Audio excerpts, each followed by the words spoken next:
What's up, guys? Thomas Mott here. Welcome to the Thomas Mott Show on a Friday. A little more rumor heavy on today's show, as there are some players that have been linked to Philadelphia as a possible signing. I'm not saying there's legit reporting here, but it's interesting, and we'll start with one Julio Jones. Now, don't laugh too hard. I know, Julio Jones is 34 years old. He was in Tampa last year and did basically nothing, as we will look at, but USA Today is saying at this point in his career, the future Hall of Famer should look to Philadelphia to be a mentor and to possibly maybe try and have one last chance at winning a chip with the Eagles, which I guess makes sense, but let's read what they had to say. Quote, at this point in his career, future Hall of Famer receiver Julio Jones will either probably chase a Super Bowl ring or retire. If the Philadelphia Eagles give him a call, he could reunite with the former Titans teammate A.J. Brown and give Philadelphia a spectacular depth addition to its receiving group. Jones' health has been a point of concern in recent seasons. Philadelphia is deep enough at position to give the former Atlanta Falcons star the limited snaps he needs to really make an impact and stay as healthy as possible. Now, they also go on to say that, again, the last time we saw him was 2022, painting for the Eagles to trade for Julio Jones, along with Darius Slay. And, both of them have kind of been a little bit vocal about their love for Julio Jones. Slay really was trying to do that a couple of years ago. But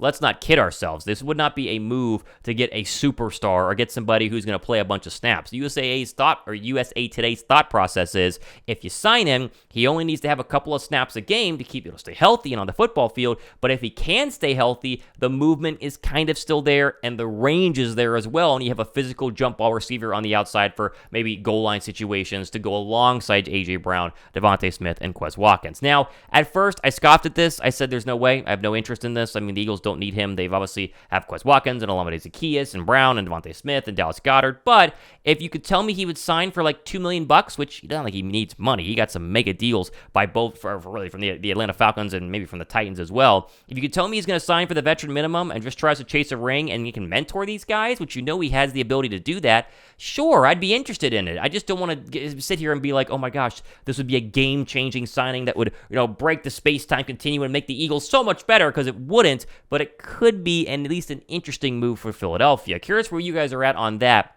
in terms of the Eagles potentially making a move for for Julio Jones. I think it's like a 30% chance, 20% chance of happening, but curious to see where you guys are at on that. Okay, not to be outdone, Dov Kleiman has an update here on Titans safety Kevin Byard, who is skipping OTAs after being told to take a pay cut. As you see up on your screen with the Twitter update here, Kevin Byard skipping OTAs. Like I said, being told to take a pay cut, which obviously for Kevin Byard is disrespectful, and he is not happy about that, and so he will go ahead and skip OTAs. The question really is going to be, would they trade him, right? Because there's not really a situation where they can cut him right now, at least you don't think that they would because of the dead cap money, but he would earn a base salary of $13.6 million this season, and it's similar amount for 2024. So if you wanted to get him, if you're Philadelphia and you need a safety, which we'll talk about in a second if they actually need to, the 29-year-old would come at a price. Now, you have to sign him and then give him a new contract, because that's what he wants in Tennessee. He wants a new contract, or really doesn't want to take a pay cut. So this is an interesting situation to monitor. It's similar to what happened with C.J. Gardner-Johnson last year, where he was unhappy, it dragged on through training camp, and then the Eagles at the very end said, hey, let's upgrade safety and go trade for C.J. Gardner-Johnson, one-year deal, and then they let him go, being unable to sign him this offseason. So Byard, I think, is another one of these Buda Baker-type players who is possible if the Eagles feel like they need a safety. Same goes for linebacker and Patrick Queen, and the same goes for Isaiah Simmons as well. If Jadeveon Clowney, if you get to training camp, how he's monitoring all these position groups, especially the safety spot and especially the linebacker spot, and if he sees weakness, if Morrow and Dean aren't playing as well as he thought that they would, then you bring in Isaiah Simmons. If you have a situation where maybe Kayvon Wallace is not, stepping up. Reed Blankenship has regressed a little bit. Terrell Edmonds is just not there. Sidney Brown is not ready to play. Again, these are worst-case scenarios, but if that's the case, then you make a trade for a guy like Byard because he's actually available. Him and Buda are the only two safeties really that are available right now, simply because they want pay cuts, and Buda's not holding out of OTAs, but Byard is, and that makes him even more of a possibility because the Titans are looking at a situation where if he holds out, then they don't get him at all, and then you lose him for more money, and it's this whole mess. So we'll see. Again, much like Julio Jones, there's no real reporting on this. The Eagles have not made a phone call as of now, at least that we know of, but it is interesting and worth noting, at least, that there could be a scenario for a lot of these players towards the end of training camp where if you needed somebody, you go ahead and sign them. I remember Josh Davis just a couple days ago on the Wednesday Link Live with myself on every Wednesday night mentioned he really feels like Howie's going to make a move before the start of the season. And maybe it's Byard, maybe it's Buda, maybe it's Simmons, maybe it's Queen, maybe it's somebody we don't even know yet. Let me know who you would do down below, but very curious to see if both Josh and some other people would be right about that. Okay, finally here, Joe Castro has a very interesting clip from the DeVonta Smith press conference just the other day, where DeVonta Smith said this about Quez Watkins. Quez has been working hard, you know. He understands the standard that we have in the room, not just with him, but with everybody. We all hold ourselves to a high standard. And, I mean, I have all the faith in Quez that he's going to come in this year and do the things that he's supposed to do.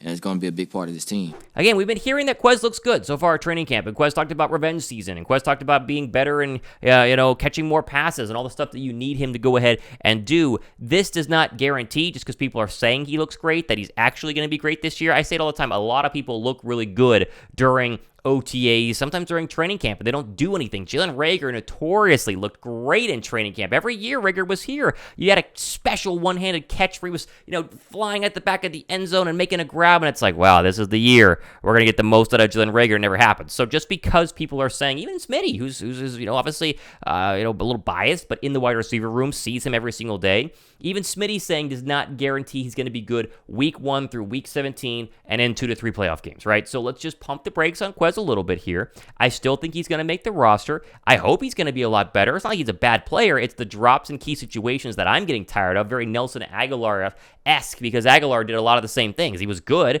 I mean, he was great in the 2017 year, and then Quez was great early on. Think about that deep ball early to him from, the Viking game, where it was like, wow, Quez is so fast. Look at him burn past the defense, but it's the drops in key situations, including the Super Bowl, that gets you a little frustrated with Quez Watkins overall. So we'll see. I do think he makes the roster. I'd be shocked if Quez Watkins does not make the roster, but I feel confident enough to say that he will make it. The question is, in what capacity will he play once the depth chart is, released, and once training camp is done, and you get to preseason, regular season, and beyond. Okay, plenty more stuff happening the next couple of days and weeks. If you're watching this, I am on a plane to London right now. Notice I'm in my home for this show, but I recorded this earlier before my flight left, and so I will be in the UK, Ireland, Scotland, going to Paris as well for the French Open. 10 days, nice little break here as summer is getting started, or really summer is right in the middle of it. So I will be in and out of YouTube, but obviously live on my Twitter account. You want to tweet me, DM me. A couple of shows next week. Anything big happens, like a signing or a trade, I'll obviously have a show ready to go with plenty of the news that's happening. So don't worry, not going anywhere. But if you wonder why there's not a show on a couple of days next week, it's because I'm going to be traveling in out of town.